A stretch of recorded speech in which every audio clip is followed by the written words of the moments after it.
Good evening and welcome to this fifth round of the USAC 1974 Championship, coming to you tonight from Michigan International Raceway. And with me in the booth tonight I have Dave Miller, who joined us during that intro video. Good evening, Dave. Good evening, Jonathan. Sorry for the interruption there. And welcome again to IndyCars. Speaking to you once again from the McLaren as we get ready for the 200 miles of Michigan.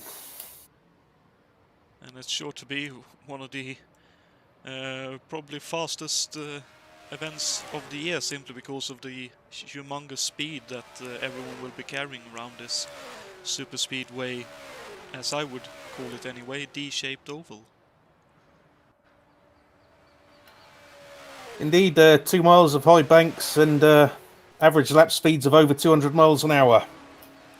Oh dear, so that will be probably quite a few incidents along the way, a few thrills and spills, so to speak. And pardon me, as Jason White very correctly points out, it is a speedway. As for me, as a Scandinavian and European, I don't quite know the exact differentiations between a super speedway and a normal speedway. But yeah, I hope you can forgive that slight oversight. So Michigan International Speedway, as Dave alluded to, a 2-mile oval and 100 laps, which will equal exactly 200 miles.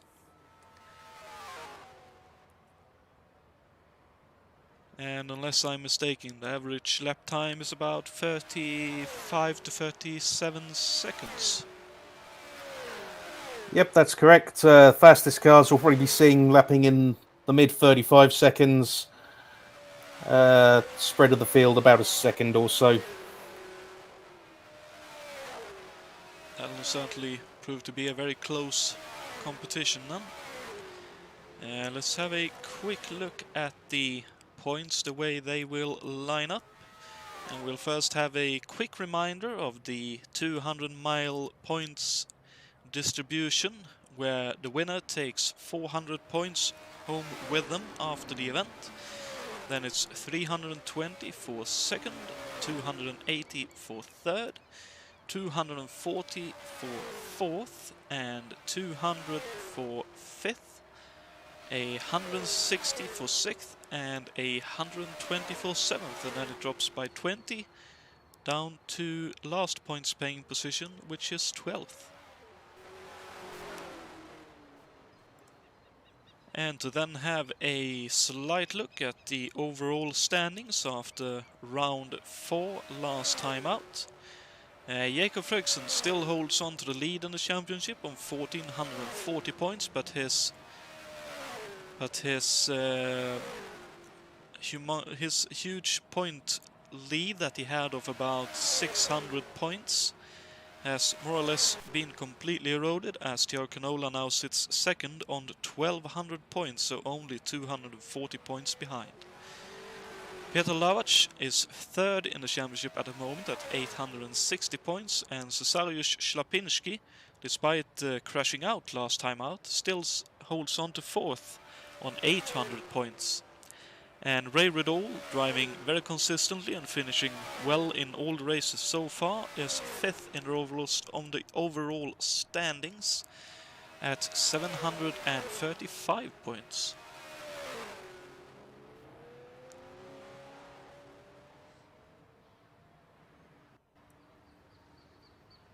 And as far as I'm aware, there has been no major swaps in terms of cars, but we have a couple of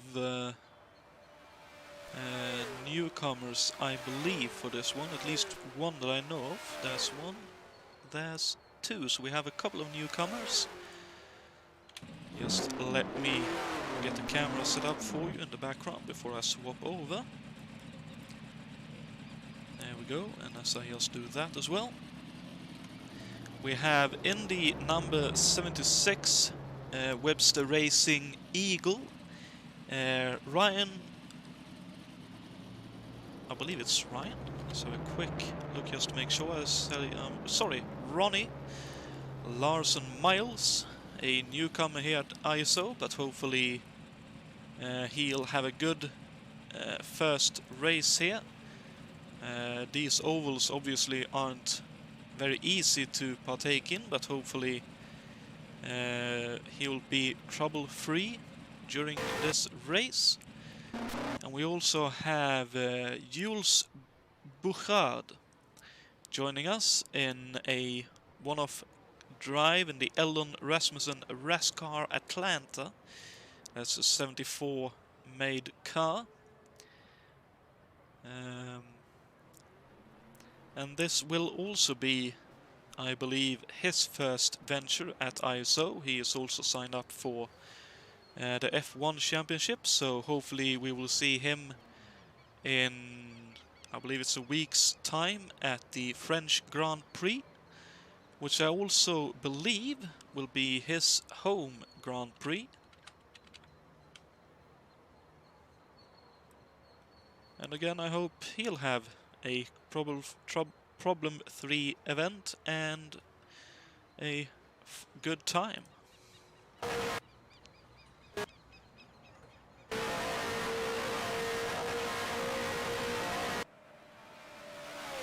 As we can see here, the last few drivers finishing up their laps in this warm-up session. Sorry, practice session, I should say. As everyone is preparing and getting in the last bit of practice to head into qualifying in a little short while.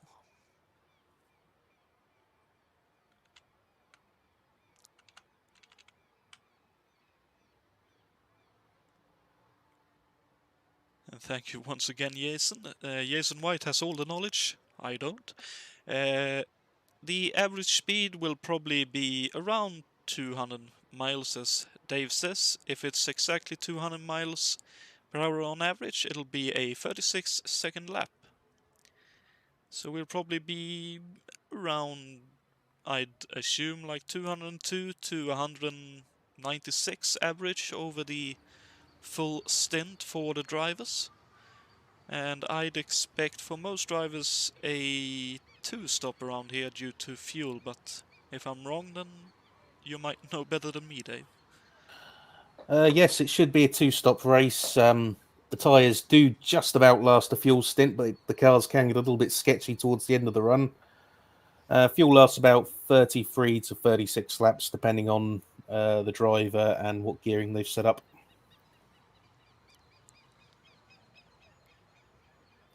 That's good to know, and I believe there was also a slight change in the general fuel usage of the cars for this event, so there is a little bit of new things for people to learn and get accustomed to. That change is to make it as close as possible to what they had in terms of fuel usage in the real-life event. And good evening, Berlin. Nice to have you with us here once again. Yeah, I hope everyone watching is staying safe and will be able to enjoy this and forget whatever is going on around us in the world for the hour and a half to 2 hours that this event will go on. As we can see here, Brian Yannick just heading out of the pits for his 2 hot laps. He'll have 1 hot lap and 2 flying laps to set a qualifying time.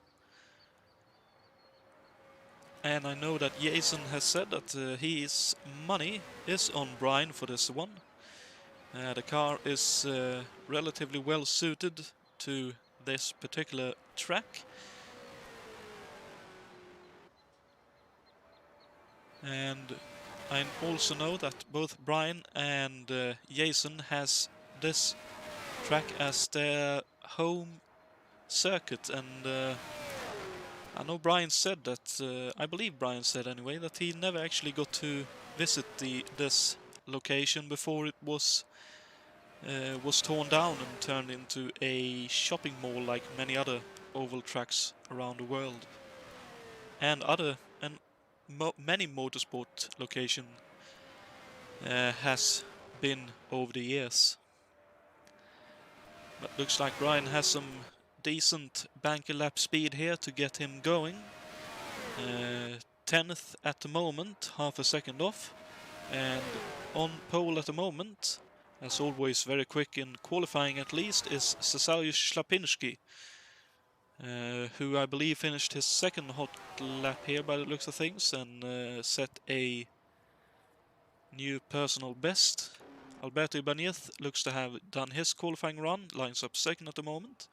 David Yates still to finish his second hot lap by the looks of things, 1/10 up. And let's see what he can do as he comes across the line. Ooh, he climbs one position up to second, but Szlapinski holds on to pole for now. And Jason White looks to be sitting in fourth at the moment. Brian Yannick could only manage 7th. David Saber still finish a lap and is slightly up on his previous time. Let's see if he can improve his position at all. And he does. He had a great last sector there, climbs up to 4th. That's very impressive indeed. Let's see if Ray Riddle is currently to finish his second lap by looks of things, 1.5 tenths up. He could climb far up the grid with that kind of improvement. He lines up 3rd. Wow, that's a big improvement by just over 2 tenths. Let's see if there's anyone else still left. Ronnie Larson-Miles is still out on track to try and finish his second hot lap here. He's up a little bit, so let's see what his... okay, calls off that lap and heads into the pits, and David Junt looks to be finished. Peter Lavac crosses the line, still 21st. Looks like my commentating put Dave off a little bit, down in 22nd, and Gianluca Desposito is still to finish a lap, I believe. So let's see what he can do. He is currently 23rd, so I believe he moved Jules Bouchard down 1 place to 24th. And now Gianluca is 24th, so I believe that might have been Mick Chapman who finished his lap. So let's follow with Gianluca for the rest of his lap. He's up to 10th and a half. And quickly heads down to the bottom. Improves by 3 tenths, but still in 24th, unfortunately for him.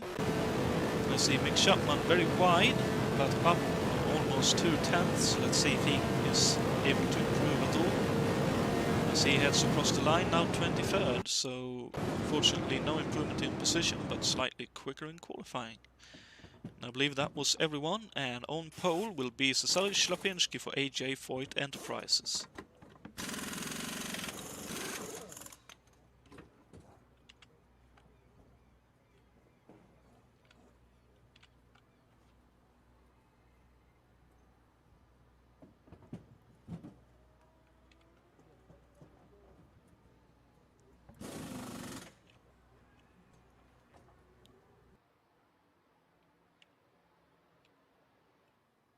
That's understandable, Jason. I can imagine you would like to do well here at your home track.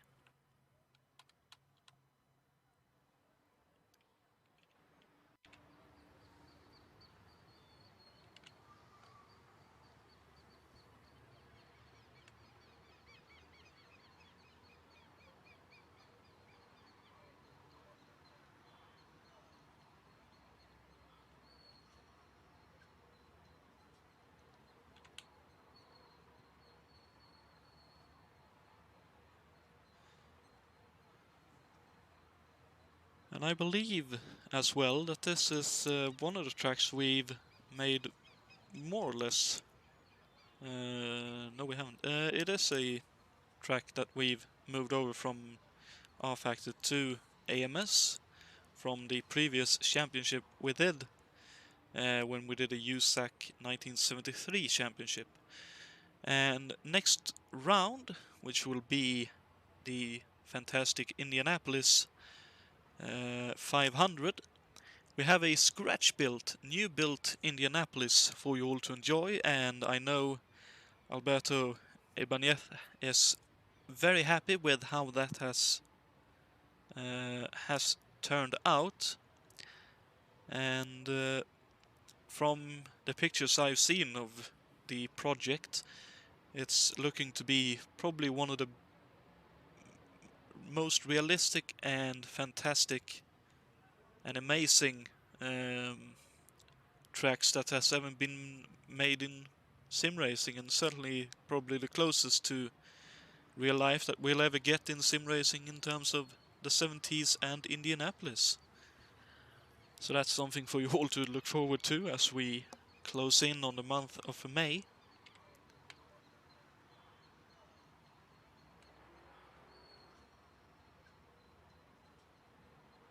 Thank you, Jason. Yes, this track has pieces from R-Factor 1, like the cars and trucks on the infield, I'd presume the flags and some guardrails and stuff. But the racing surface itself is completely made from scratch. So, if I remember correctly, it's a lot smoother than it ever was in R-Factor, this particular one, and clearly it can be seen that everyone is having a pretty good time lapping around this particular track. Absolutely, certainly hats off to the guys who are putting together another fantastic track. It's absolute joy to drive around it, if slightly terrifying. It's understandable that it's terrifying when you're traveling at 200 miles plus a little bit more at times. As we can see there from on board Dave Miller's car, everyone trying to get out of the garages for a last quick splash of running with a full tank of fuel.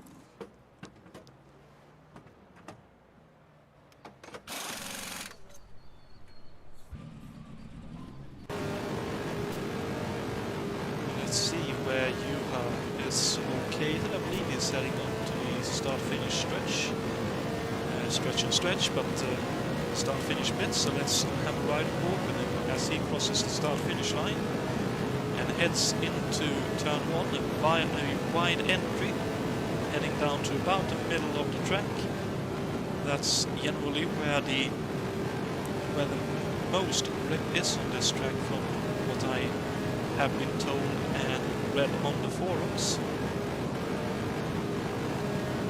Then into 3 and 4 on a slightly more middle of the track entry line, and then runs up high and then comes back a little bit down to low end of the third lane. As we can see, there is Thiago Canola flying past. Having a bit of a look out inside, and as we can see, we will probably be able to run at least 2 cars wide here without too much issues. If we're lucky, we will probably see 3 or 4 cars wide on restarts and everyone survive through low turns, which will be a nice change from previous places where there's been a bit more argy-bargy, especially on restarts. Ooh, as Juha has a bit of a spin. I believe he had a slight bit of contact with Canola there as Juha came up the track on the exit, and Thiago was already there on his line. The corner tightens up a little bit in turn 4, and there's a little bit of a bump as the radius changes. That can unsettle the car if you're not careful. That's something I haven't actually seen.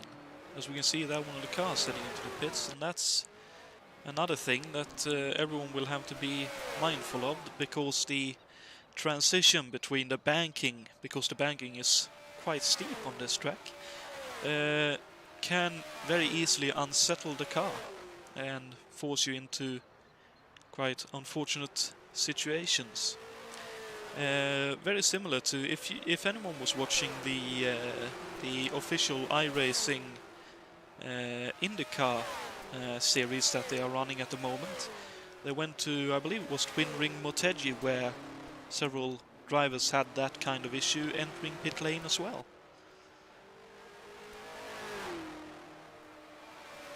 Well, that's another one to watch out for. Certainly the pit entrance and exits on this track are quite vicious. If you get them wrong too, again, that will send you flying off in all kinds of uncomfortable angles.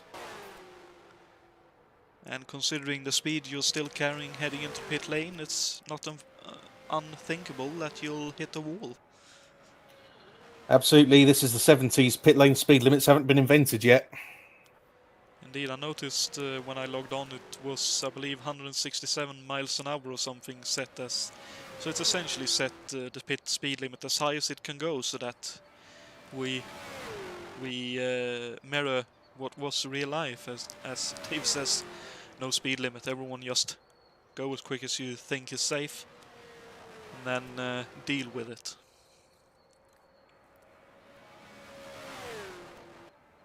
Which, to be honest, wasn't the greatest way ever to solve those kind of situations, because there were quite a few pit incidents over the years. Indeed, it was the case, I believe, into the early 90s was the only time when pit lane speed limits were starting to be invented. I think IndyCar was one of the first to use them. That certainly sounds about right.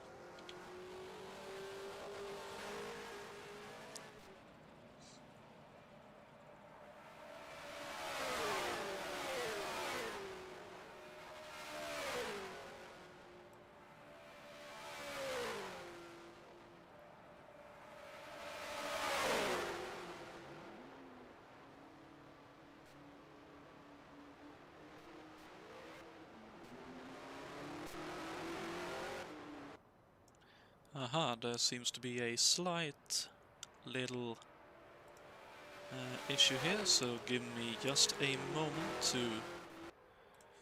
get that on to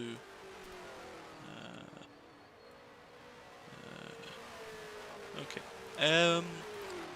Peter, if you're listening, you have 2 minutes 20 on the server to rejoin, and I'm sure if you haven't rejoined by then, we can wait a few minutes longer.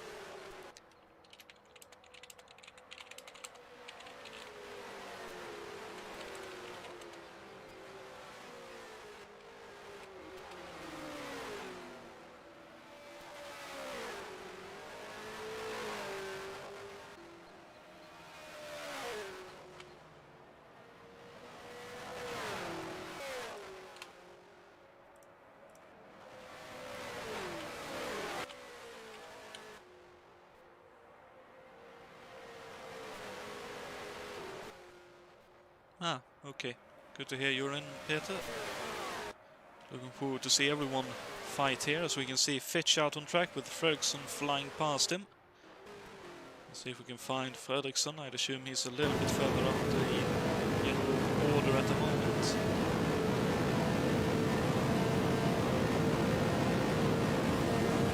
And now Schlapinski up his outside. You see Ronnie Larson Miles and Jason Fitch very close together as well. A bit of a loose moment for Jakob there, as I think he got into Schlapinski's dirty air. So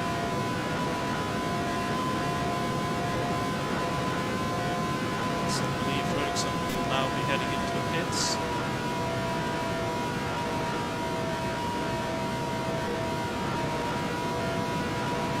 And he does indeed.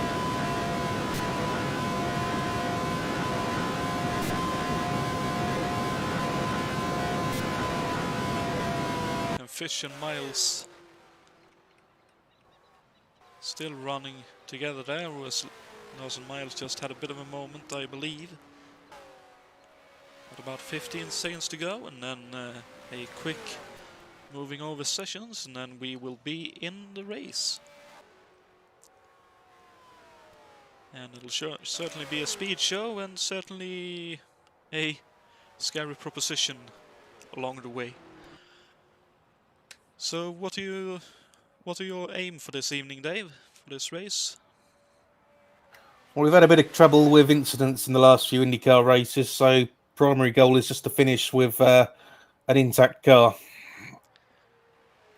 That's as good a plan as any, I would say. And I will certainly wish you the best of luck with that, and hopefully everyone will have a clear race here.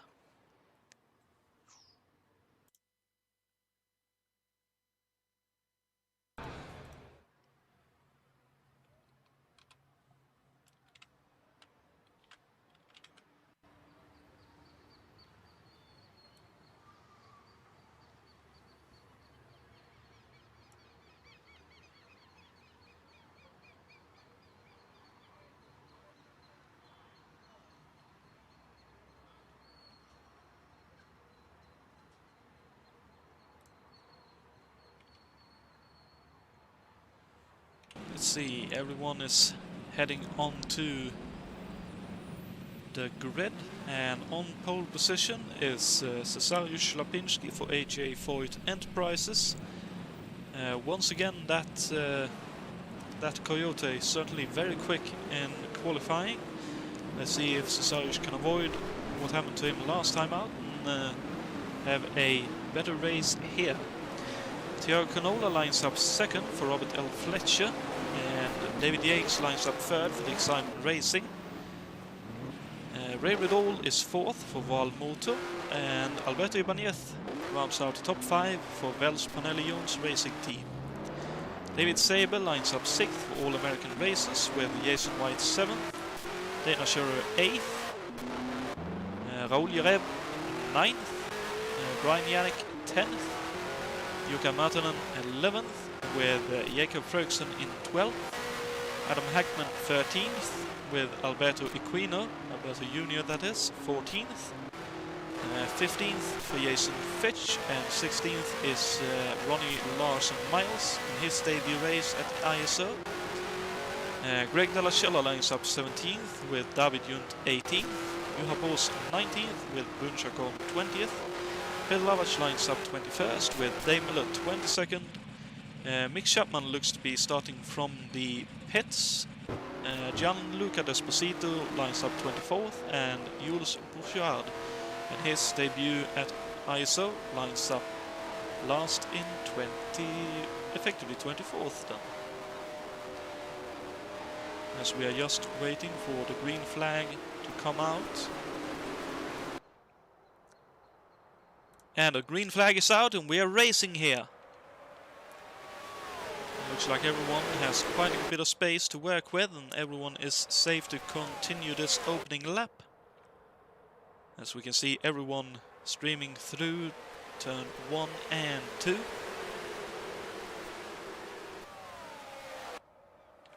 And it looks like everyone will survive the opening lap, although we have a bit of a group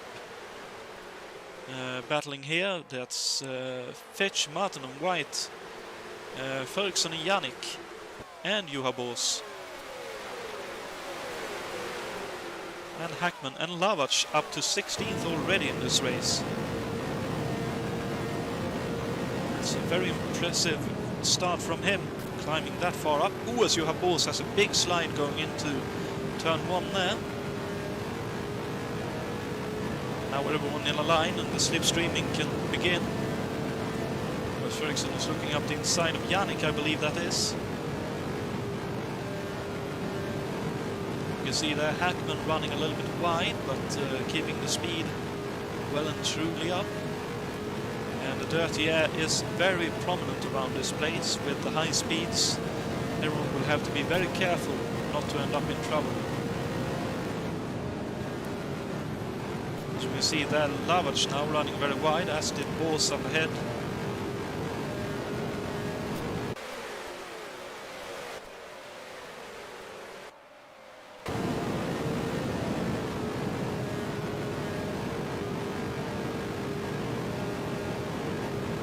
See here Ray Riddall in 5th at the moment, so the top 3 is more or less unchanged from the start. Ooh, yes, I believe that's Jason White, very wide indeed. Hopefully that was a very, very slight scrape with the wall and no damage accumulated from that.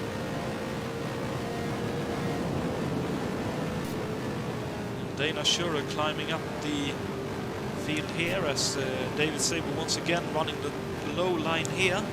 With Raven Dahl on a slightly wider one. I believe that David Saber actually got by quite a bit there. It's Cesare Slapinski out in the lead, but then it's everyone else for second place. As Ivaneth now goes up the inside and Saber on the lowest line. So that's 3 wide going through turn 1 and 2. What a fantastic battle this is. David Saber has second at the moment. Goes in very quick in 3 and 4. It looks like he will take the position here. Oh, that's someone touching the wall behind there. Is that Raoul Jereb, I wonder? It's behind Jonatan and the McLarens. I believe that would be Jereb who nudged the wall. And now it's Yannick going up the inside of Raoul in the background.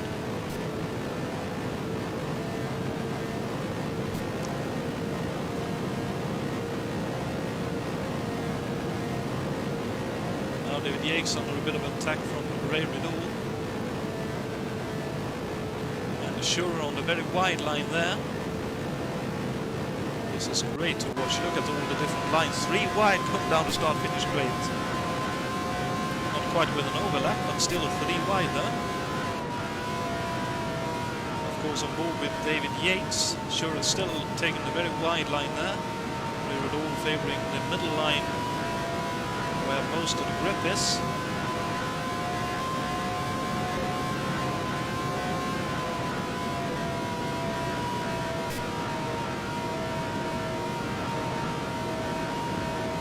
Looks like the top 14, more or less, top 13 at least, is running more or less together as one. Whereas David Yates, I believe, went into cruise gear there.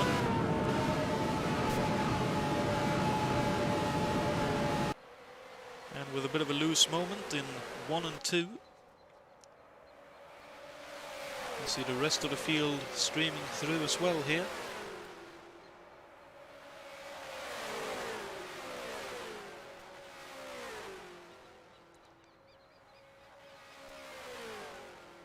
You see that's Delacella, here comes Bouchard.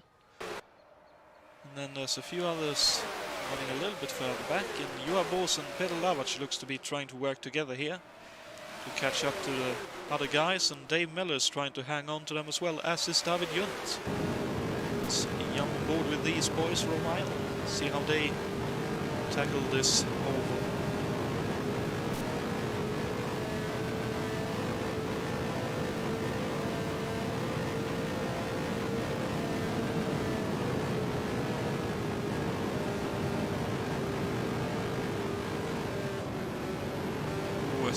Oh, there's a spinner in the D section. Oh, dearie me. Oh, hopefully everyone. Oh, that's Jason Fitch with a bit of a spin. Nicely controlled one though. He is obviously off, but hopefully he'll be able to continue. Let's see what happened. He has... Oh, looks like he pinched the car a little bit too much.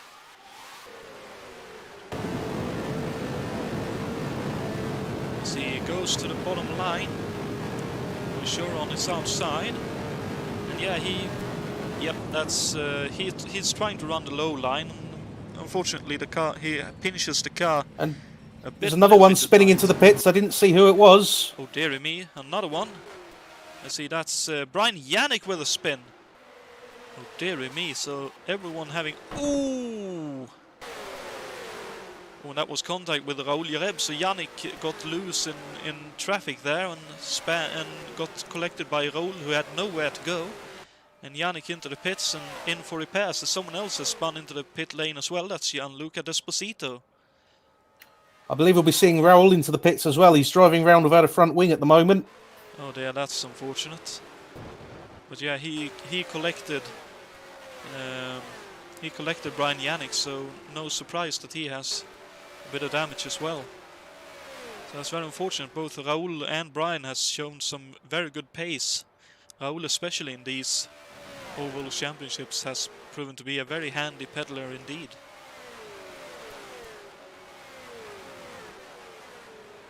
You can see that David Junt has dropped back from Miller and Bors and Kolavach, and now getting caught up by Alberto Jr.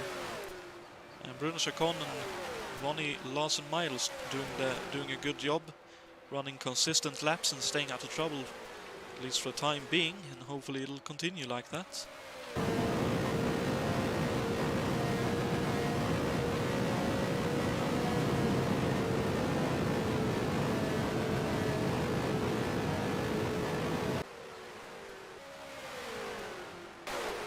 Hackman and Shura now running together, so Shura and Hackman has dropped from the leading pack, and Ray Riddle now at the back of that pack.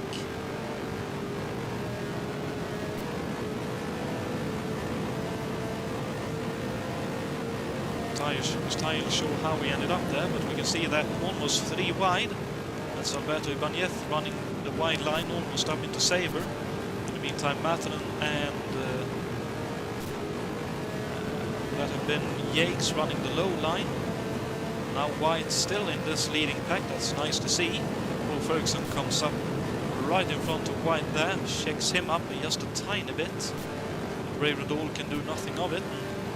Takes a tight line just to get a bit of clean air on the car as he goes for the entry. Oh, and another bit of contact there, and that allows Ray Riddle to sneak up past Jason White. As there he goes. And now Ray drops behind again because he... Oh, and a big loose moment off the turn as well. He may have even scratched the wall a little bit. We can see Slapinski leading by a huge margin of 10 seconds ahead of this pack that is battling all over the place.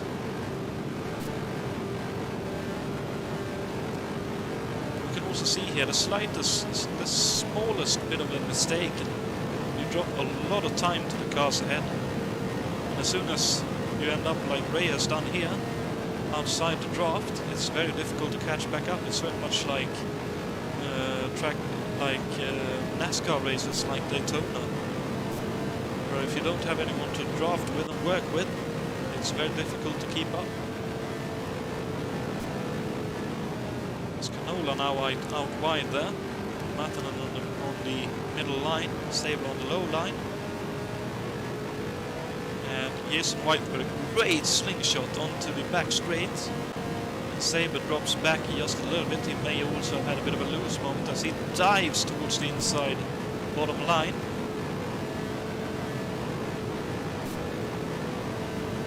Actually, for a moment regains that as White has another nice draft slingshot up to the outside line. I think, knowing Jason, he'll just want to try and hang with these boys.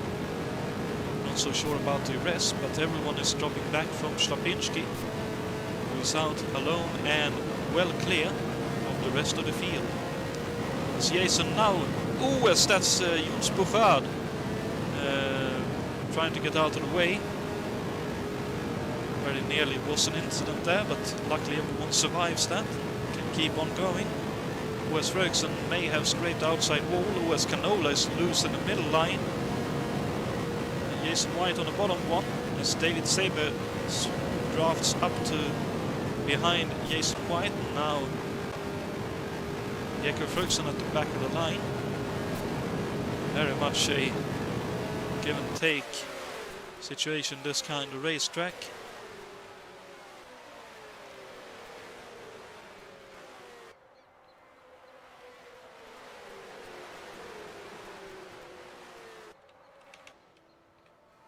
We can see that Slapinski already left Fitch and well clear of anyone else. Still no one there. They come. Ibanez and Yakes now battling for second. Rividol has dropped back further still. There comes Ruslan Lavac has cleared Bors and Miller for the time being, and Equino has passed David Junt. Here comes Delacella. He didn't quite catch who else it was. That was Yannick. Here comes Jareb. So well clear in the lead. Ahead of everyone else is Slapinski at this point. A fifth of the race done, 4/5 to go. And presumably about 5-6 laps away from the initial pit stop, I assume. Maybe a little bit longer, 10, make that 12 laps today. Yeah, probably another 12 to 15 laps, I'd say. For reference, the McLaren at the moment has 60 litres of fuel, good for another 13 laps. Okay, thank you very much. As we can see here, Yates and Canola running side by side down the front stretch, as is Martin and Saber, and Alberto Ibanez at the back of this group, with Fredriksson and White trying to hang with them. They are very close to losing the draft. They really need to work together to gain it back.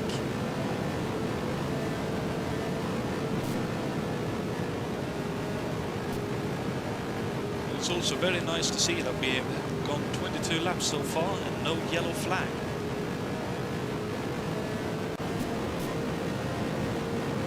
That's also another slight change that was done in the modifiers to try and eke out when and where a yellow would be thrown. US Martin has a massive moment in the middle of 1 and 2. He just about holds on to it. Here comes Ibanez. Jason White and Jakob Fredriksson has caught back up to the pack. A leading group, one should say. I'm not sure you would call 8 cars a pack.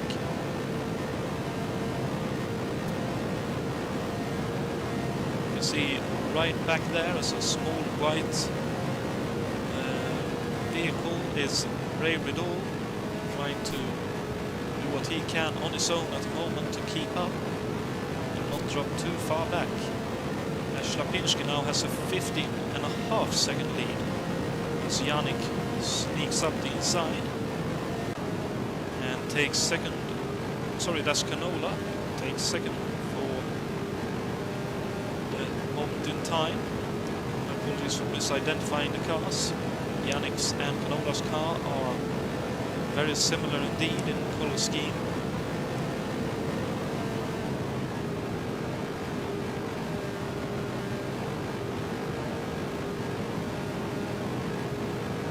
Yates now drops almost to the back of this group.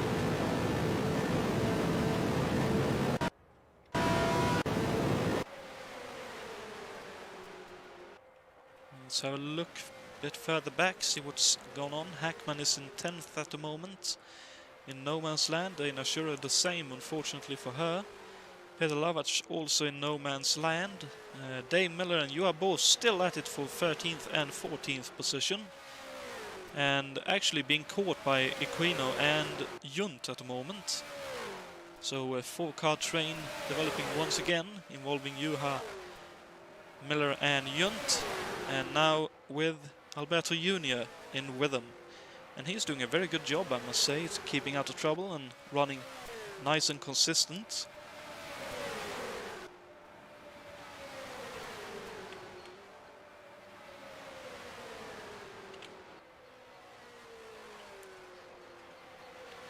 You see further back still, that's Brun Chacon in 17th, Ronnie Larson-Miles in 18th on his debut, Jason Fitch 19th, I believe 1 lap down on the leaders as Greg Dallacella moves out of the way, as unfortunately I noticed there that Gianluca Desposito has decided to retire. I wonder if those time marks from up higher near the walls there is from his spin into the pit lane, and therefore he may have had suspension damage causing the issues, as Mick Chapman has been caught by the leading group from 2nd to 8th and does his best to try and stay out of the way. Nicely done there, Mick. Jules Bouchard currently running 21st with Brian Yannick in 22nd. I believe that's 1 lap down on Bouchard, so he has 1 more lap to go until he's 21st. And I would say Yannick will have to hope for yellows from here, as will Raoul Yereb, who is a further 7 seconds back in 23rd. And Greg Dallacella currently running 24th, a few seconds behind Raoul Yereb.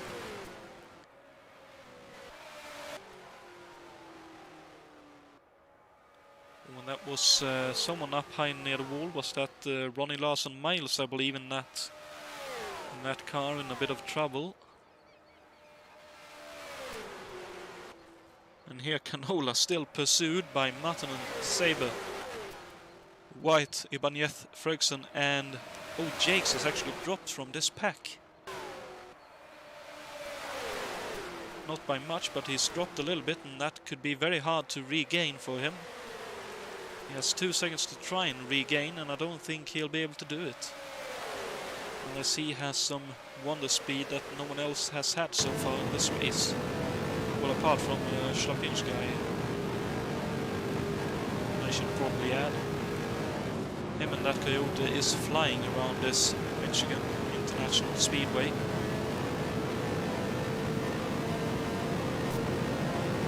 Pulling out quite a gap, that's 20 seconds now, his lead.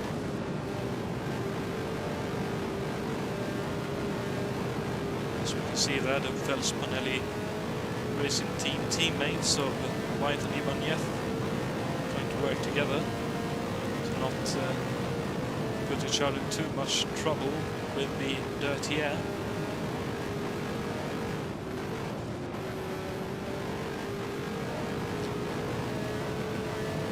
And we are probably about 4 laps away from the first pit stop, so we'll probably see a couple of drivers nipping into pit lane in very near future. US Saber has a massive loose moment. I just caught that slightly looking forward. That was a humongous moment, but thankfully he was able to hold on to the car and keep on going. And that's obviously US Della Cella takes the high line and gets out of the way. Very nicely done there. Oh, that holds up. That's White and Ferguson just a little bit. They've worked together before, so I wouldn't be surprised if they are able to catch back up to this group. And Ronnie Larson Miles coming out of the pit lane there, so I do believe he nudged the outside barriers when we saw him being lapped by Cesarius Schlapinski earlier, as Jules Bourrard also comes out of the pit lane after a quick pit stop. We've got a leader in the pits. Also Schlapinski already in the pits. Well, that is pretty much bang on 2 stops. I wonder if anyone is trying to stretch it at all. Jukka Martinen's pit lane call has now come up, so presumably he is heading into the pits this or the next lap. I think we'll see quite a few this lap. Schlapinski will have burned more fuel running with no draft. That's true indeed. Let's see. Martinen looks to continue, as does Canola, Ibanez and Saber. White continues, but Ferguson is into the pits. Brevidol is continuing, as does Hackman. Shure continues. Peter Lavac is slung for the pit lane. Vos and Junt continues, but here comes Daymiller and Alberto Jr. into the pits as well. Let's see, taking over OS, that was Greg Dalachella, I believe, out wide there on the high line, letting people past. OS Martinen has a bit of a loose moment in the middle of 3 and 4, still in the lead and still continuing, as that is David Saber heading into the pit lane. So Martinen still continuing here in the lead. As is obviously Canola and Ibanez, so all that drafting must have paid off for them. As now both Martinen, Canola and Ibanez calling for their pit stop. That's the way we've asked the drivers to do it. Oh, as Martinen is loose! He spins! Oh, don't hit the... Ay, ay, ay! He hits the barrier on the outside. See, I wonder if there'll be a yellow thrown. Doesn't look like it. Hope Martinen has enough fuel to make it another lap. Otherwise that will prove very costly indeed. It was a bit of trouble to get into that pit stall for Jakes. Well, looks of things as Ray Ridol just about gets out. Ooh!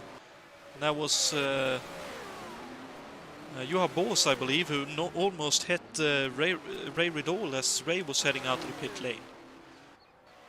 I see Jukka Martinen currently still holding on to the lead, but having to do another lap. Oh, as we have someone with huge damage. Still no yellow thrown. That's Jakob Fredriksson. Whatever happened to him? Oh, it's already happened. Was that off pit lane then? No, it wasn't. Let's see. Well, it was his second lap out of the pit lane. Carries just a bit too much speed into the turn by the looks of things. Tries to pinch her down more and has a massive spin. That's not good for our championship leader, who will have quite some repairs to do to the car there, as we now have a yellow out.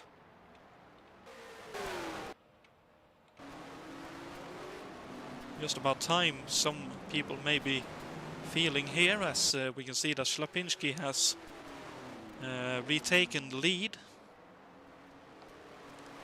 Let's see, while we let the field sort themselves out, let's have a look at the trivia question for this evening, so you have something to ponder for the remaining 42 and a bit laps. So the question for you tonight is, who won the first USAC IndyCar race held at Michigan International Speedway on October 13th, 1968? Was it A, Ronnie Bucknam, B, Mario Andretti, or C, Mel Kenyon? I can let you know that I got that completely wrong, but I'm sure some of you will get that right. There's usually someone who has all the knowledge. I know Jason has the knowledge, and I hope he won't be answering, especially not when he's out on track racing.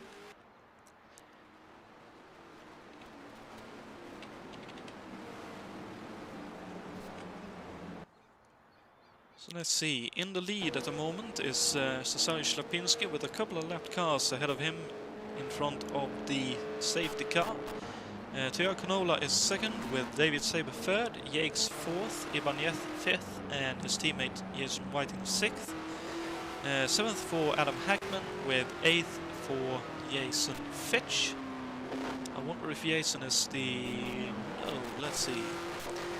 David Jund coming out to the pit lane by those things in 9th, Jukka Mätänen in 10th, 11th for Dana Schurer, and 12th for Peter Lavach, 13th for Dave Miller, 14th for Alberto Equino, 15th for Juha Boos, 16th for Ray Riddle, 17th for Bruno Chacon. Not quite sure. Sorry, go ahead. Not quite sure what's going on with the safety car here. Been given one to go, but the three of us are caught up behind it, and I see Yuntz jumped up to 10th position, which is a bit odd, as he was right in front of me when this came out. That's very strange indeed.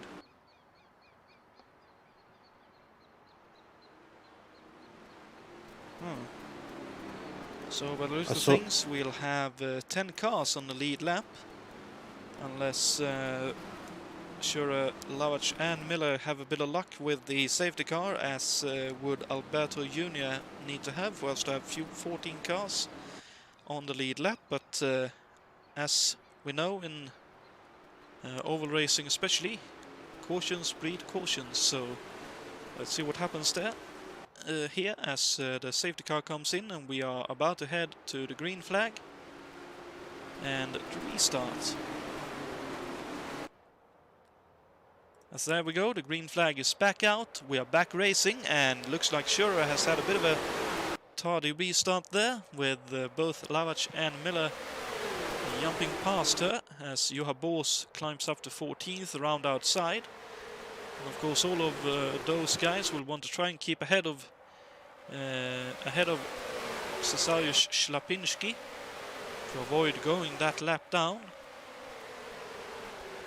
which, considering how fast Ślepinski was earlier, will be tricky, but in dirty air maybe it's not quite so quick as is shown so far. Although he is now going up the inside of Dana Schurer and puts her a lap down.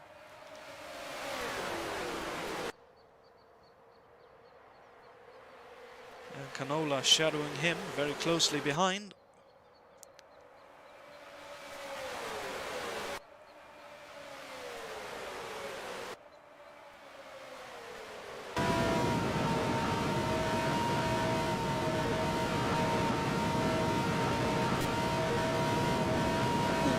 Loose moments for both Canola and Slapinski there as Canola sneaks up the inside, trying to take the lead.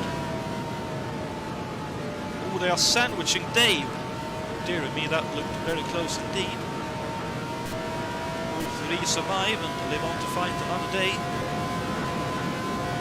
Now Juha Bols is with the lap down as well, so that's unfortunate for those drivers, but they are still in points playing positions, so anything can happen. As David Yates with a bit of a loose moment there, trying to get past Dave Miller. Canola with a fantastic draft up behind Slapinski there.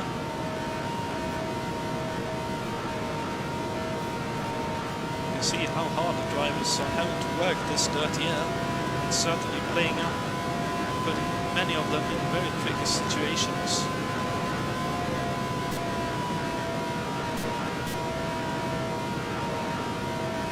So it looked like Juha Bols was wanting to run the middle line and take a bit of speed in there, but Canola looked to go for the high line first and then turned down, so that was a very close call for both of those guys, but they survived there. A bit further behind we have quite a group with several drivers. We have Jason Fitch currently in 6th. Very good recovery from him after his spin earlier in the race. Then it's Mertinen and a whole heap of other drivers running together. Ferguson after his repairs in 18th. Wes Mertinen has a moment, goes up into the barriers on the outside. Hopefully no major damage done, but he will end up out of the line, so to speak, and drop a few places. Owen Schurer up in the barriers there. Not sure if that's a misjudgment, but having to run along the barriers for quite a while. Hopefully no puncture for her.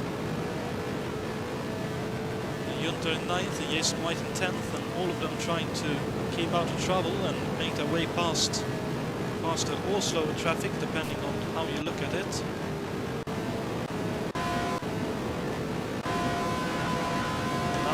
For the lead, with Juha Bols trying to unlap himself. 3 for the leaders, Slapinski, Canola and Yates.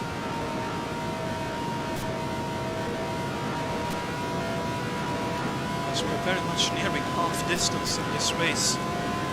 It's going by very quick indeed as Canola now goes for the outside line. Wes Schurer has retired, so presumably she picked up damage or a puncture, as Mick Chapman also has retired, I noticed now. See when that happened, but that's very unfortunate indeed for both of those drivers.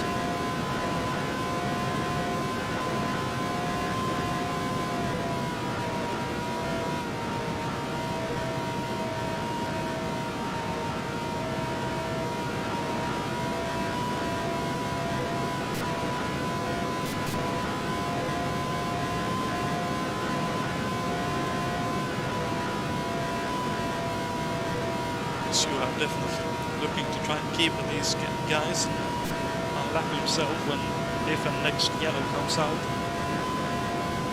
Leading trio heads into the pit lane. I think that's Alberto Ibanez doing his best to try and catch up, along with David Saber in 4th and 5th. And the unfortunate thing for Canola and Yates at the moment is that with Juha in between them, if Desarius does get a bit of a gap and pulls away, there's no way they will be able to keep up and catch back up anything. Looking at what happened in the earlier first stint of this race before the first pit stop. Juha has a bit of a moment there. Let's have a bit of a look. Slight bit further back. See what's going on. Hackman and Matten and Junt still fighting hard.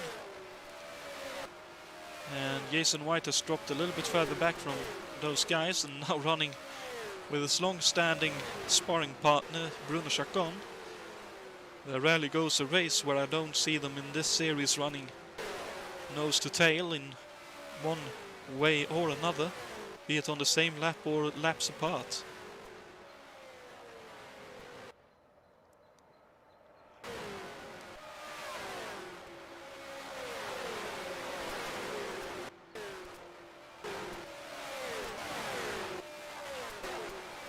And it looks, fortunately for Jakob Ferguson, that his crew has been able to repair his car to some extent, and he looks happy enough to be running in that position. As we can see here, Saber for All American Races running along with Alberto, trying to catch up to the guys in front. As we are past halfway, so 104 miles has just been completed, meaning we have 95 miles to go.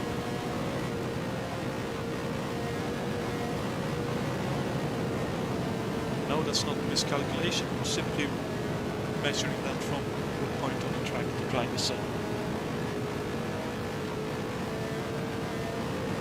As it looks like Ivaniev and Saber is catching up to the cars in front, if only little by little. They are definitely working well together.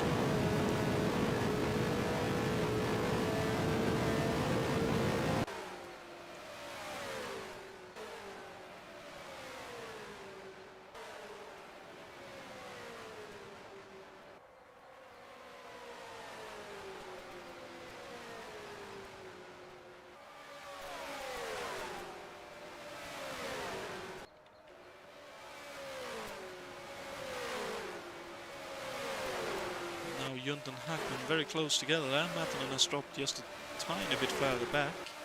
Wonder if he had a bit of a moment. As you can see, Roy Reb has some decent pace. He's able to pass Matanen and Ray Rideau. So very unfortunate that he ended up in troubles early on with the spin into pit lane.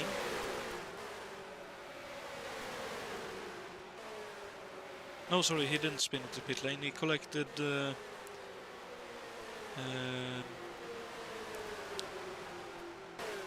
Brian Yannick, it was. My apologies. Quite a bit has happened already in this race, and keeping track of everything isn't easy, as it looks like now that Schlapinski has opened up just a little bit of a gap here. Don't think that Yates and Canola will be able to catch him this time around. They can only hope for another yellow, based obviously on what happened last time. We had a long green flag run.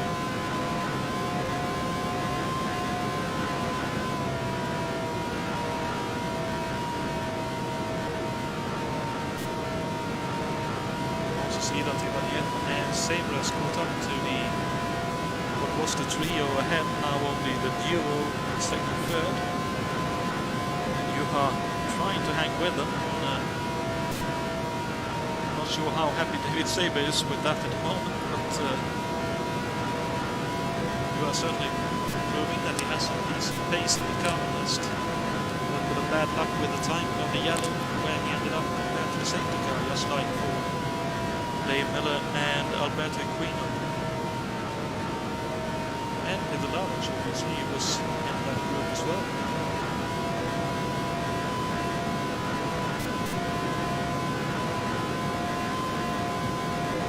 Looks like David Yates' car is fairly trimmed out here. Looks very quick in a straight line, especially compared to Ivaniev, Connelly, VPJ.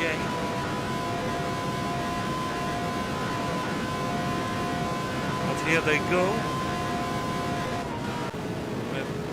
Alberto Senior going down inside, and you are trying to follow him through. Not able to make it. Yates moves on to third on the road.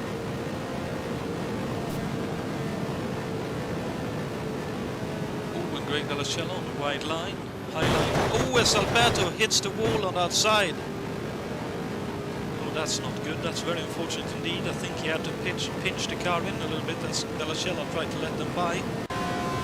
Not entirely sure how much damage Alberto will have picked up on his car, but that could prove very costly indeed, as Bourrard also tries to let the faster cars by. Alberto for now holding on to second. As Saber dives up the inside though, wanting to take positions at the moment. Yates looks to be letting him do so. Looks like Alberto will try to run for now and see how the car is. At least the pace seems to more or less be there still, so hopefully he will be able to keep on going. Was Yates nearly scrubbing the wall on our side as well. Fitch still running in 6th, with Hackman still in 7th, with Juntz Microphone muted. Microphone activated. still in 8th. And my apologies, I didn't manage to mute the broadcast mic, I don't think. My sincerest apologies, I couldn't hold that in. Jason White in 10th and Juha Boos still in 11th, running with the leading group.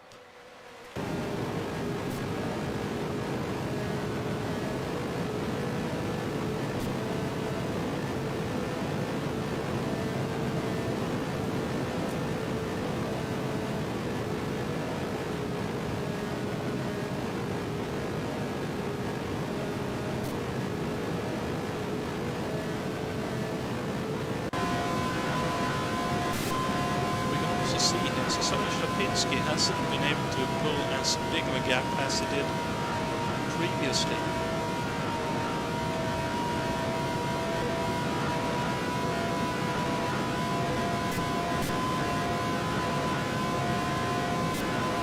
Which is quite interesting. Okay, we will put a slight time warning in the video. I think that was probably quite loud, so my apologies once again for that. Apologies for the laggy video. I'm just putting in a time to look for when I do that later on. Schlapinski obviously enjoying a 3-second lead, and Alberto Ibanez still running 2nd, so whatever damage he may or may not have picked up, it seems to have helped his car to be a little bit more consistent. As I saw something fly off into the background. Was that Matanen? Surely not. Oh dear. Maybe it was Matanen making a crashing and I saw the parts on his car flying off. As Matanen just with the air taking off the rear wing, losing the rear end. Very good job by Ray Riddle there to miss him. He was very close behind, but luckily they were able to avoid it. Oh, yes, we have a yellow. I saw someone spin to the infield. Didn't quite catch who that was. That's Canola. Oh, dear me, and he's upside down. Oh, that looks like quite heavy damage. Whatever happened here?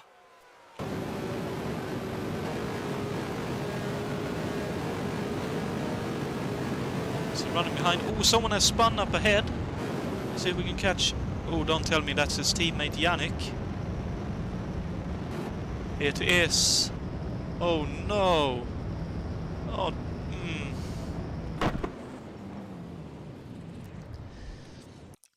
So let's see if we can find Yannick in the timing list as well and see what happened to him. Because clearly something must have happened. Wait, hold on. He's without a wing? Oh, him. Oh. Oh, I think. Oh dear, he must have misjudged where the drivers around him were. He made contact with Dave Miller and span to the inside, and then without a rear wing, I'd assume. He couldn't control the car on the backstretch and unfortunately ended up in the spinning on the backstretch and collecting his teammate along the way. Oh dear, that's very unfortunate for the Robert L. Fletcher boys there. And knowing Brian, he'll be very distraught with himself, but that is very easily done and can very easily happen that you lose the car in that kind of situations. So it is what it is, as several people are heading into the pit lane, as we can see there, for probably trying to make it on their stop towards to make it towards the end of the race. We can see that Jason White has stayed out, as has Schlapinski. Wait, is Jason White a lap down?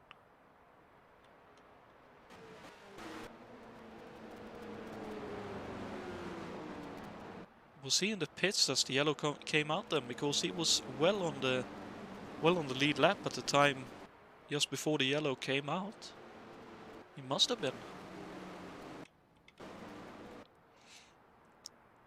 So very unfortunate indeed. Dearie me, dearie me, dearie me. Well, considering we have another yellow out, we will have a quick word from our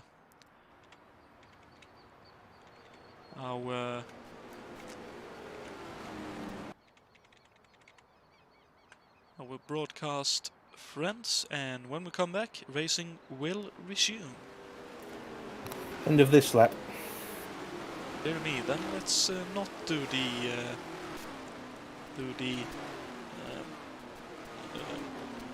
advertisement break. But we can do that just like I said before. Coming up next during the month of May, and very nearest to that, will be next weekend obviously we have the Ron Poulenc Grand Prix de France. Or I probably butchered that. The 7th round of the 1991 F1 Championship, that would be next weekend, and then we have the Indianapolis 500 time trials, hosted by Jason White, and with the yearly bumping that he so much enjoys. And on the 26th, I believe it will be, 17th of May, the Indianapolis 500 will go ahead, as green flag is just about to come out. So let's make our way to the leading pack, and the green flag is out, and we are back to racing. And with Slapinski heading into the pit lane, and now Alberto Ibanez is off kilter with most others, I think. He stayed out, and it looks like possibly Saber and Yates did as well. Surely this puts Alberto Ibanez in a bit of a tricky spot, seeing as he'll have to pit one more time.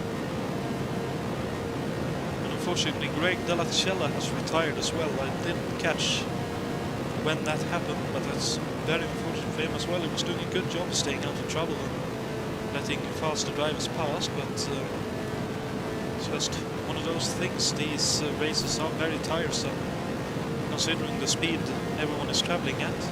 The slightest mistake or trouble that you end up in can very quickly compound itself into more and more issues. Microphone muted. Microphone activated.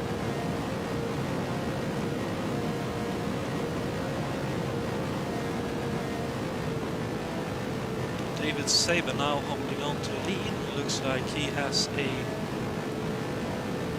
as close to a stranglehold as anyone else other than Cesario has had so far. But as soon as I say that, there goes Alberto Ibanez back up past him.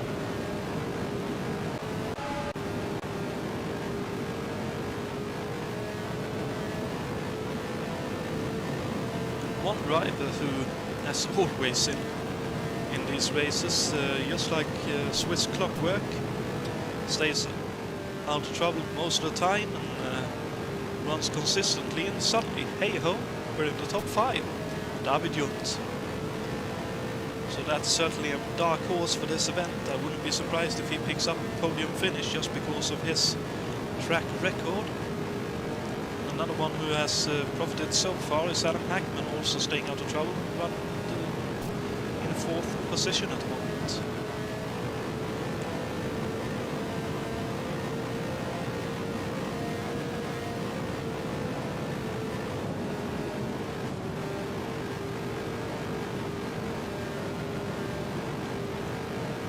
Certainly very unfortunate for them, but it's one of those things that can happen around this kind of track where the speeds are so high.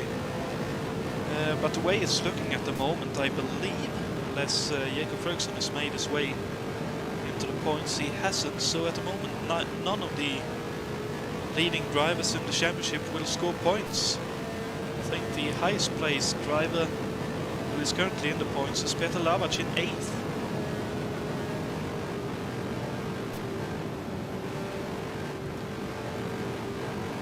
So that'll certainly be a tricky proposition as we head into Indianapolis, where a whole heap of points will be awarded to the winner and to everyone who finishes in the top 12, to be honest.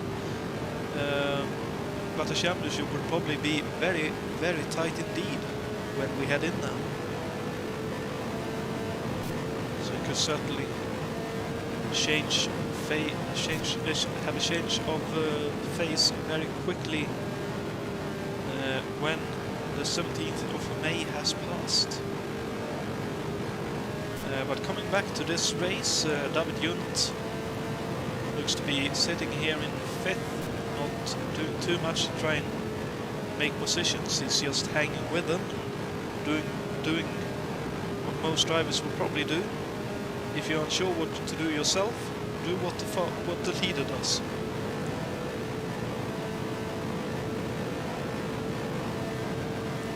Because that way you'll at least hang with whoever you are most wanting to get by and fight with. It's too wide up ahead again. That's Sabre and Ibanez still going at it. With Yates keeping a watching brief in 3rd position, and Hackman and Junt hanging with them. I think the most dangerous driver at the moment will be Serge Lapinski. He has pitted. He may have to do a bit of fuel saving, but he is catching up while driving on his own, to be noted, to the guys drafting up ahead. So certainly going very, very quickly indeed.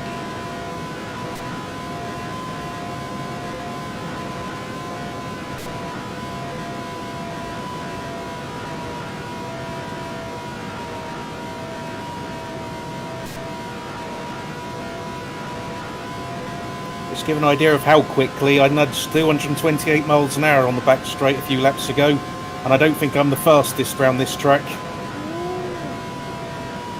That is absolutely thunderous speed. Oi, oi, oi. That's how powerful the draft is round here.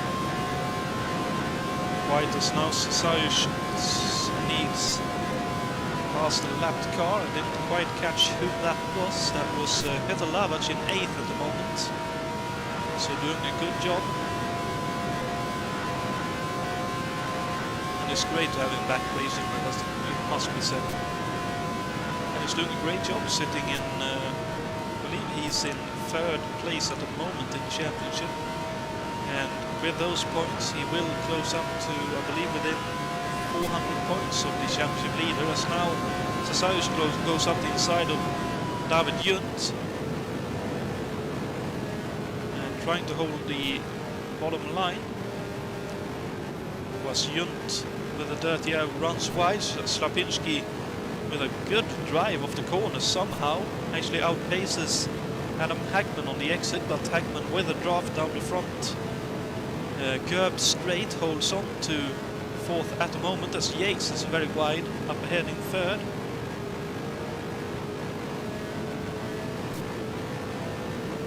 Here comes David Junt with the draft.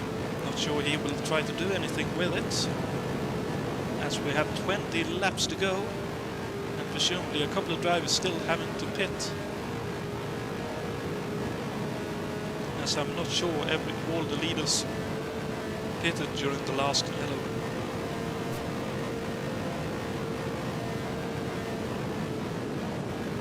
We can see here, while Ślepinski has a lot of speed, it is very tricky in traffic to make use of that.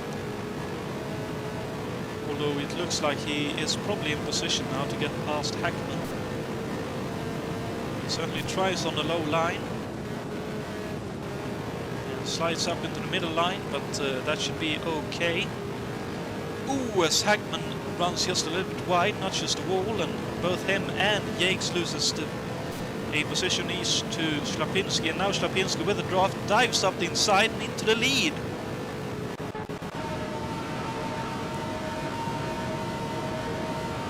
That's a very impressive run indeed. Let's see if he can stay there.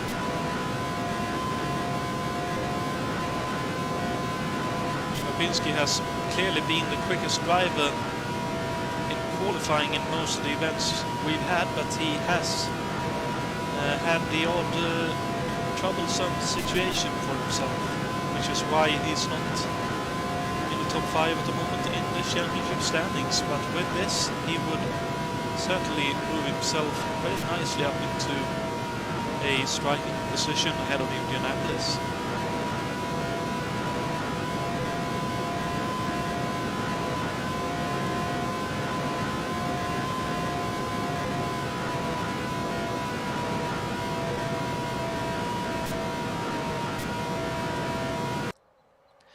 And with Ślepinski opening up a little bit of a gap, let's have a quick look down the rest of the field, see if there's any battles going on. Well, Juha Boos and Ray Riddall and Jason White looks to currently be in a little bit of a fight.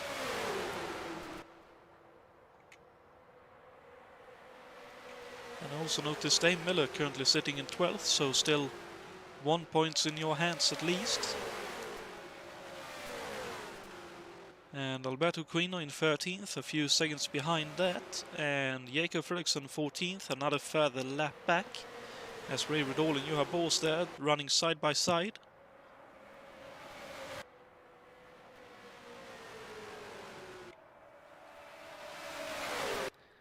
We can certainly see that there are a few battles all up and down the field, which is nice to see. But it looks like Ślepinski now, unless he has to save some fuel, with that would be 14 laps to go towards the end of this lap, will probably be able to win this as long as he stays away from the barriers. As Alberto Ibanez sneaks up the inside there and takes second once again.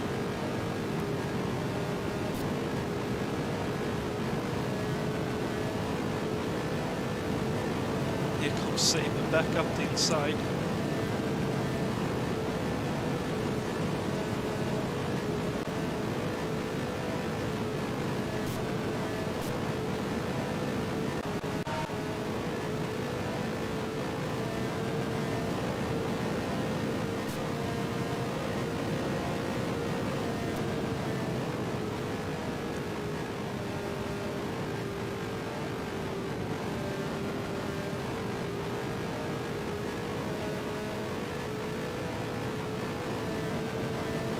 Clearly see that Ślepinski has speed on everyone else around here. There's nothing much that any one of these guys can do.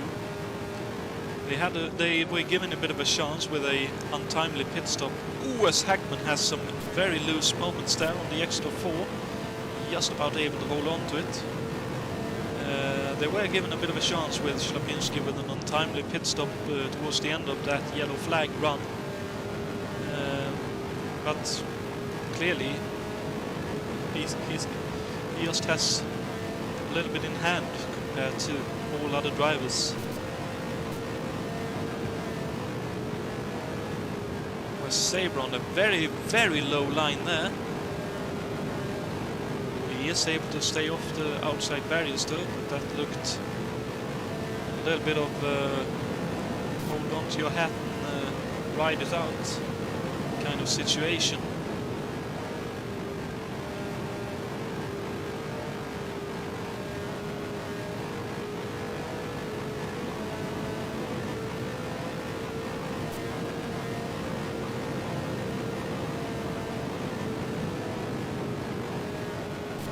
See here, the drivers up ahead is fighting, but David Junt very neatly, and Yates to be fair, is just holding back a little bit, looking at what's going on, and then they'll probably go for it with, I guess, 5 laps to go.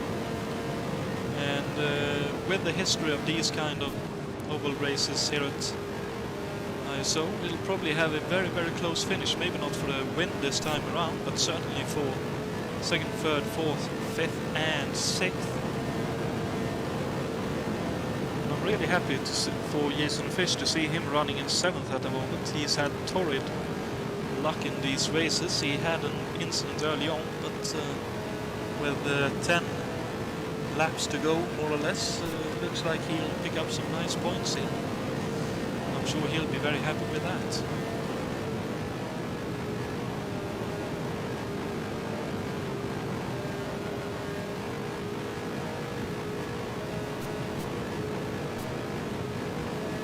Now Yates up the inside of Hackman, so looks like Yates might be looking to make a bit of a move up the field now with, I believe that's 8 laps to go at the end of this one.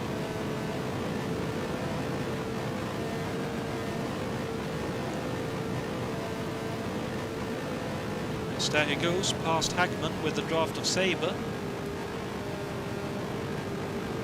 Like David Junt might also now have a bit of a go at Hackman, but Hackman again impressing very nicely here in this series, doing a very good job and running consistent laps, staying out of trouble and picking up good points.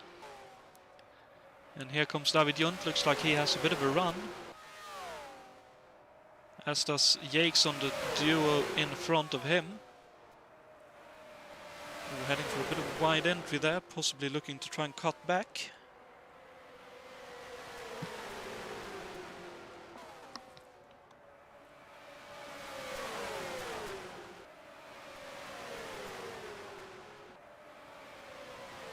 There's a crash in turn 2. Can't see who it is. Oh dearie me, that's not good. I wonder, there we are I think. No, it's not, that's Equino. No, Jules Bouchard has sadly spun off. See, it looks like he is able to rejoin the track. Let's see, looks like a bit of tyre wear there. The rear end just breaks loose on him. He hits the outside barriers. Hopefully no major damage done. Thankfully for the leaders, no yellow flag out, but that's clearly a stricken car. So hopefully he'll be able to... Ooh, yeah, that looks very hairy indeed. Hopefully he'll be able to get back to the pit safely and get his repair and get a few more laps under his belt before the race is over.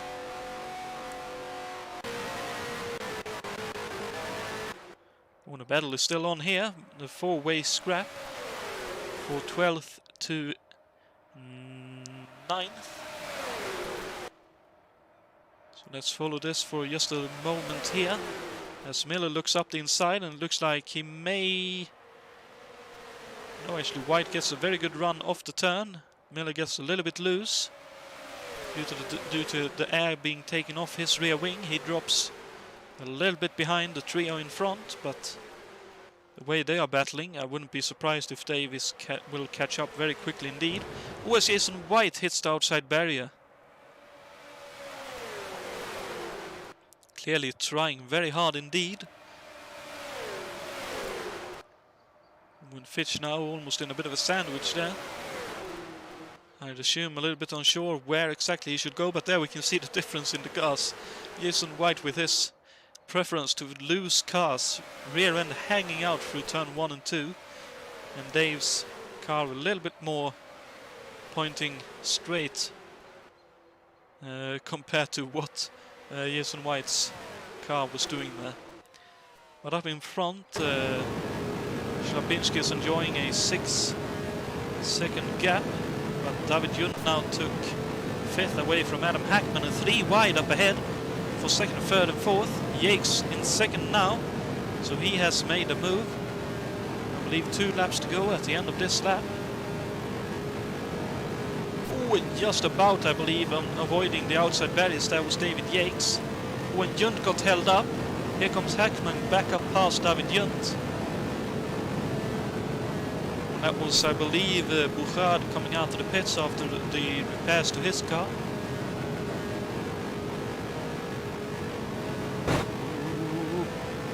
Hang on, boys. Bit of a scrape to the wall there for David Junt, but all of them looks to be holding on for now. Junt trying for the cutback as they are heading on to what I believe is the 2nd to last lap. The last lap maybe even. Couldn't even see if there was a white flag on the flag stand, so let's call this the final lap of the race. And be shouted at by USAC if that's not the case, but we can see that Cesarius has a massive lead yet again here. David Yates still in 2nd, but Saber looking to get up the inside. And let's see what Yates can do from this position. As Schlapinski heads towards the start-finish line and starts the final lap. My apologies. Eesh. It's difficult because different sims have slightly different calls on what lap is which. But 2 wide going through 1 and 2, Yates and Saber. And behind them, Ibanez and Junt also running side by side, with Hackman trying everything he can to take any positions away here, but heading through the last turns on the track. Cesar Schlapinski has had troubles earlier, but here we are, going across the finish line to win the race. Congratulations to Schlapinski. And what about this? Oh dearie me, that must have been very close. Looks like Saber took 2nd, Yates 3rd, Junt took 4th, Alberto Ibanez just about took 5th, with Hackman in 6th, and here comes Jason Fitch to take 7th. I'm sure he'll be very happy with that. Lavach takes 8th, Bose takes 9th, Dave Millick gets away with 10th, Ray Riddle in 11th, with Alberto Equino actually 12th. Oh no, Jason White dropped out of the points towards the end. Oh, he'll be disgruntled with that, I'm sure. He will have wanted to take points on his home race, but 13th for Jason White, 14th for Jacob Fredriksson, so unfortunately no points for our championship leader. Bruno Chacon in 15th, with Raoul Jereb outside the track in 16th. Ronnie Larson-Miles picks up 17th on his debut at ISO, very nicely done there. Jules Bouchard in the pits will pick up 18th, so I'm sure he'll be fairly happy with that. And our unfortunate retirees were Tiago Canola, Jukka Matanen, Brian Yannick, Greg De La Cella, Dana Schurer, Mick Chapman and Gianluca Desposito.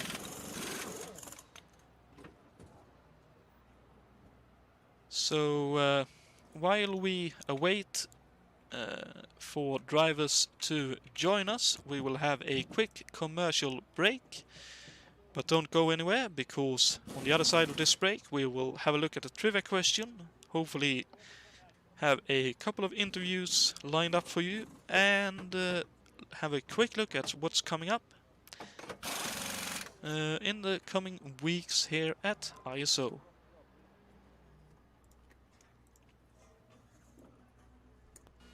Meet Mr. Finnegan. One burger, rare on the inside, but charred outside. Burn one. He's seldom satisfied Just a trim, please. and often disappointed. Oh, with hydraulic lifters or solid lifters? Solid. Well, thanks anyway. We were glad when Mr. Finnegan chose Prudential for life insurance, and especially pleased when he came back. The fact is, more people come back to Prudential for another piece of the rock than ever get started with most other life insurance companies. 5 out of every 10 policies we write are for people who already have a piece of the rock. When I find something I like, I stick with it. But don't you let up Prudential. When you think about your financial security, see a Prudential agent. Come to a company that people come back to. Channel switched. Prudential Insurance. 99 years is a long time to be brewing beer. You sure get to know a lot about bottles. But what's more important, you get to know a lot about brewing beer. And User 4 joined your generations channel. of brewing skill, tradition, and dedication to quality go into every Olympia beer. Which is why we say, you owe yourself an Oli. You owe yourself the best beer in the land. Olympia. Beer doesn't get any better. Around here, it's always bumper to bumper. I gotta concentrate full-time on my driving, so I use the racing version of the STP double oil filter. With a filter and a filter, I know I don't have to worry about the protection my engine's getting. Of course, I don't know what kind of traffic you drive in, but when I go to work, man, it's always rush hour. Get filter-in-a-filter protection for your car. The STP double oil filter.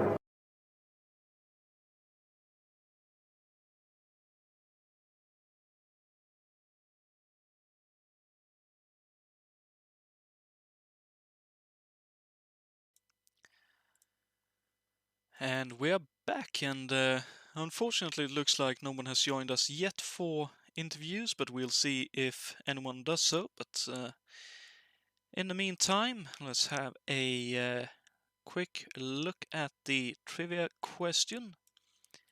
So just to remind you what the question was for this evening. Who won the first USAC IndyCar race held at Michigan International Speedway on October 13th, 1968? Was it A. Ronnie Bucknam, B. Mario Andretti, or C. Mel Kenyon? Do you have a guess on that, Dave? Ooh, no idea. I'll just take a punt at A, just cause.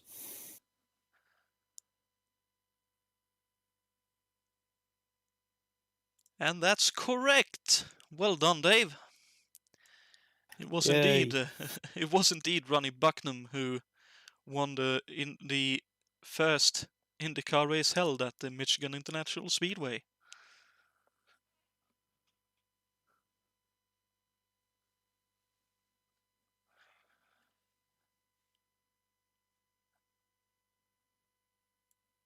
So congratulations on that, and congratulations on scoring a couple of points this evening. How did your race go in your view, overall? Well, it was good overall. A bit unfortunate with that first safety car. I'm still not quite sure what happened there. But decent recovery and good fun last 10 laps of the race. It certainly looked like you guys were having a ding-dong battle there. You, Ray, Alberto Jr. I know must have joined you late on in that battle. Jason White, and one more. I completely forgot who the 4th, 5th driver was in that battle.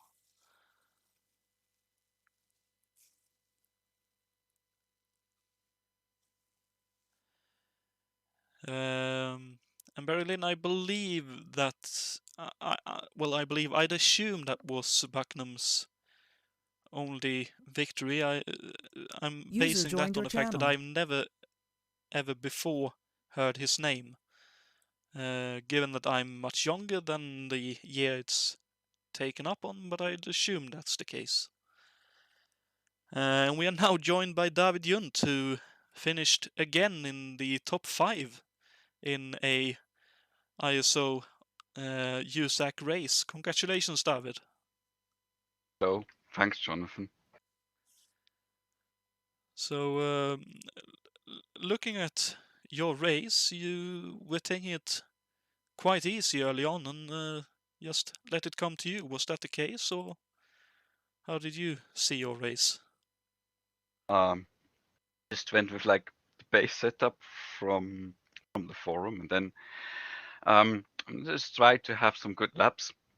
But obviously for quali pace, and I'm not the hot lapper for ovals and finding the right spots. So I was kind of slow, of course, and the set was probably not done for McLaren, but it was at least stable. I was at least surprised how stable, but maybe a bit slowish it was on this car, but it was okay. So I had first to, I don't know, so to start, somebody was nearly lagging a bit far behind, creating a gap. And then I was just like mostly traveling with the guys ahead until I found the group with Dave, with Juha, and I think with Petter. They were scrabbling it a bit, and then the front just moved away, and I'm like, yeah, I think I'll just stay with those and got nothing to do really more. Then I just saved fuel, and then I came like to the end of the stint, like the guys like Petter pitted, came back out, and it's like, I'm gonna stay behind and save fuel. And then came the yellow. And then I could pit, and I was kind of moved from like 14th to 10th place, but like the last on the lead lap. So from that point on, I was mostly always just like searching for the good draft and staying with the pack. And I did that like until the end, until it crystallized out that it's like David Jakes, David Saber, like the top, the three of the Davids again at the front, Alberto and I think Petter as like following us, and then we just like, and of course Adam Hackman, and we just like traded places, and like everyone tried to see where to go. I was mostly just minding my business at the back and watching if I could like, I don't know, see what kind of moves could be possible towards the end. And well, I favored the high line.